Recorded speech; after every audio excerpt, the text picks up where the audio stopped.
Well, hello there. I'm Lance, and welcome to Dozing Off.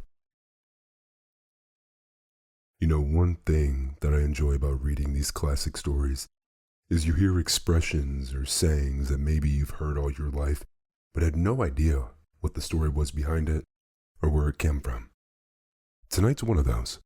I'm not sure if this is where the expression started, but this story tonight is called Goody Two Shoes. It sounds like this story was written in 1765. I couldn't find who the author was, but this one is Walter Crane's picture book edition from 1874. Thank you so much for being a part of Dozing Off, and I hope you enjoy tonight's story.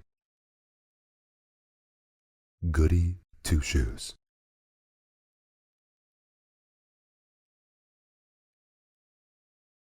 In the reign of good Queen Bess, there was an honest, industrious countryman named Meanwell, who, living under a hard landlord, was cruelly turned out of his little farm, which had enabled him to support a wife and two children called Tommy and Marjorie.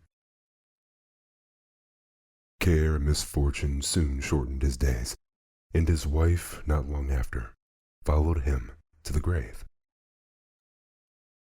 At her death, the two poor children were left in a sad plight and had to make all sorts of shifts to keep themselves from starving. They were also without proper clothes to keep them warm, and as for shoes, they had not even two pairs between them. Tommy, who had to go about more than his sister, had a pair to himself, but little Marjorie for a long time wore but one shoe.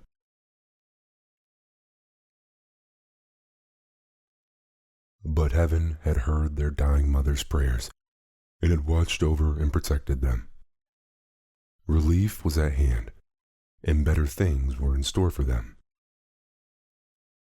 It happened that Mr. Goodall, the clergyman of the parish, heard of their sad, wandering sort of life, and so he sent for the two children and kindly offered to shelter them until they could get regular work to do. Soon after this, a gentleman came from London on a visit, and no sooner did he hear the story of the orphans than he resolved to be their friend.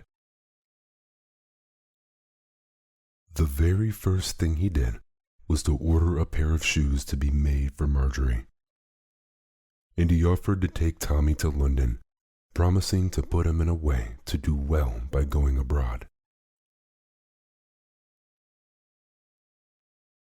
As these two children loved each other very dearly, Marjorie was in great trouble when the time came for her brother to start and wept bitterly. But Tommy, in order to comfort her, promised he would not fail to come back to see her when he should return from foreign countries. After he was gone, Marjorie began to recover her usual cheerfulness. But what helped greatly to put her into a good spirit was the pleasure she took in her new shoes. As soon as the old shoemaker brought them, she put them on and ran at once to the clergyman's wife, crying out with glee as she pointed to them. "Two shoes, ma'am. See, two shoes." These words she kept on repeating to everybody she met, and so came to be called Goody Two Shoes. Now, Marjorie was a thoughtful little girl, and was most anxious to learn to read and write. When Mr. Goodall saw this, he kindly taught her what she most wished to know, and in a short time, she became a better scholar than any of the children who went to the village school. As soon as she found that this was the case, she thought she would try to teach such poor children as could not go to school. Now, as very few books were then printed, she thought she could get over the difficulty by cutting out of wood 6 sets of capital letters like these, and 10 sets of these common letters. When, After such pains and trouble, she had finished all these wooden letters. She managed to borrow an old spelling book, and with the help of this, she made her playmates set up the words she wished them to spell. One day, as Marjorie was coming home from the next village, she met with some wicked idle boys who had tied a young raven to a staff and were just going to throw stones at it. She offered at once to buy the raven for a penny, and this they agreed to. She then brought him home to the parsonage and gave him the name of Ralph, and a fine bird he was. Madge soon taught him to speak several words and also to pick up letters, and even to spell a word or two. Some years before Marjorie began to teach poor cottagers' children, Sir Walter Weldon, a wealthy knight, had set up an elderly widow lady in a small school in the village. This gentle woman was at length taken ill, and was no longer able to attend to her duties. When Sir Walter heard of this, he sent for Mr. Goodall and asked him to look out for someone who would be able and willing to take Mrs. Gray's place as mistress of the school. The worthy clergyman could think of no one so well qualified for the task as Marjorie Meanwell, who, though but young, was grave beyond her years, and was growing up to be a comely maiden. And when he told his mind to the knight, Marjorie was at once chosen. Sir Walter built a larger schoolhouse for Marjorie's use, so that she could have all her old pupils about her that liked to come, as well as the regular scholars. From this time, no one called her Goody Two Shoes, but generally Mrs. Marjorie, and she was more and more liked and respected by her neighbors. Soon after Marjorie had become mistress of the school, she saved a dove from some cruel boys, and she called him Tom, in remembrance of her brother now far away, from whom she had no heard any tidings.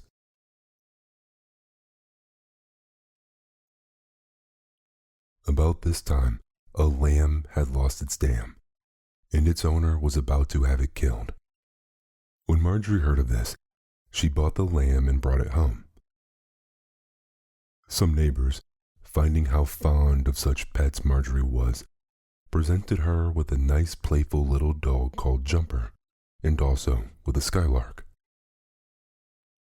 Now, Master Ralph was a shrewd bird, and a bit of a wag too, and when Will the lamb and Carol the lark made their appearance, the knowing fellow picked out the following verse, to the great amusement of everybody. Early to bed and early to rise is the way to be healthy, wealthy, and wise. Mrs. Marjorie was ever on the lookout to be useful to her neighbors. Now a traveler from London had presented her with a new kind of instrument, a rough-looking barometer, by the help of which she could often guess correctly how the weather would be a day or two beforehand. This caused a great talk about the country, and so provoked were the people of the distant villages at the better luck of the Moldwell folks, that they accused Miss Marjorie of being a witch, and sent old Nicky Noodle to go and tax her with it, and to scrape together whatever evidence he could against her. When this Whittaker saw her at her school door, with a raven on one shoulder and the dove on the other, and the lark on her hand, and the lamb and the little dog by her side, the sight took his breath away for a time, and he scampered off, crying out, "A witch! A witch! A witch!" She laughed at the simpleton's folly, and called him jocosely a conjurer for his pains. But poor Mrs. Marjorie did not know how much folly and wickedness there was in the world. and she was greatly surprised to find that the half-witted Nicky Noodle had got a warrant against her. At the meeting of the justices, before whom she was summoned to appear, many of her neighbors were present, ready to speak up for her character if needful. But it turned out that the charge made against her was nothing more than Nicky's idle tale that she was a witch.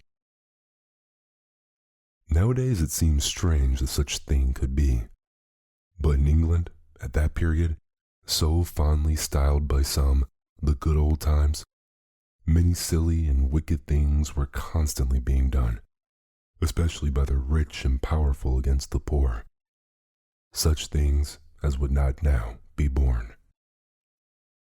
It happened that, among the justices who met to hear this charge against Mrs. Marjorie, there was but one silly enough to think there was any ground for it. His name was Shallow, and it was he who granted the warrant. But she soon silenced him when he kept repeating that she must be a witch to foretell the weather, besides harboring many strange creatures about her by explaining the use of her weather glass.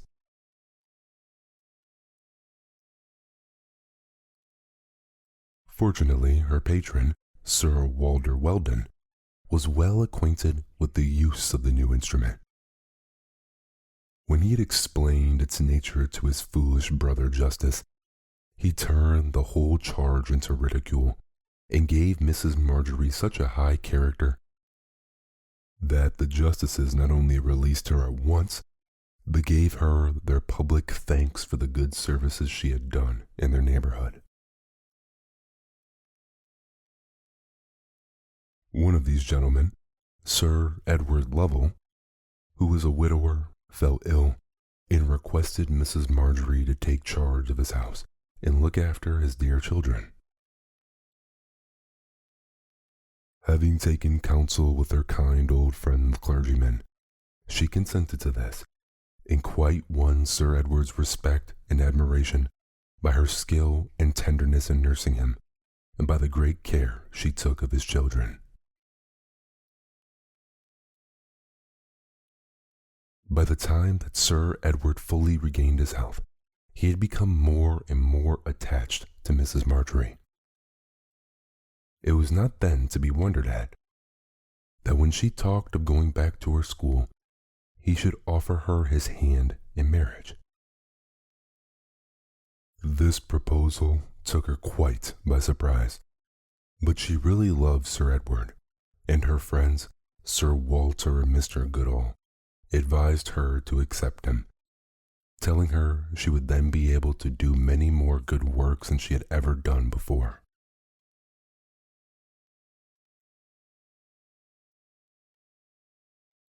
All things having been settled, and the day fixed, the great folks and others in the neighborhood came in crowds to see the wedding, for glad they were that the one who had, ever since she was a child, been so deserving, was to be thus rewarded.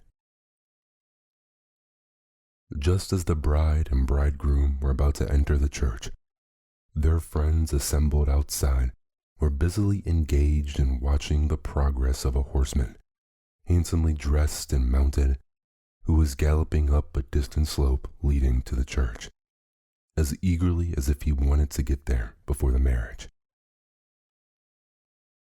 This gentleman, so elegantly dressed, proved to be no other than Margaret's brother, our former acquaintance, little Tommy, just returned with great honor and profit from a distant foreign country. When they had recovered from this pleasant surprise, the loving couple returned to the altar and were married to the satisfaction of all present.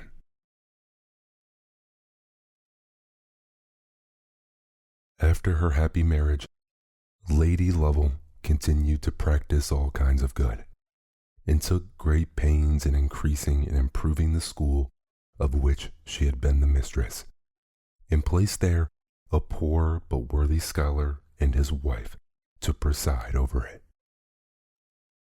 What a lovely story. Sleep well. Good night.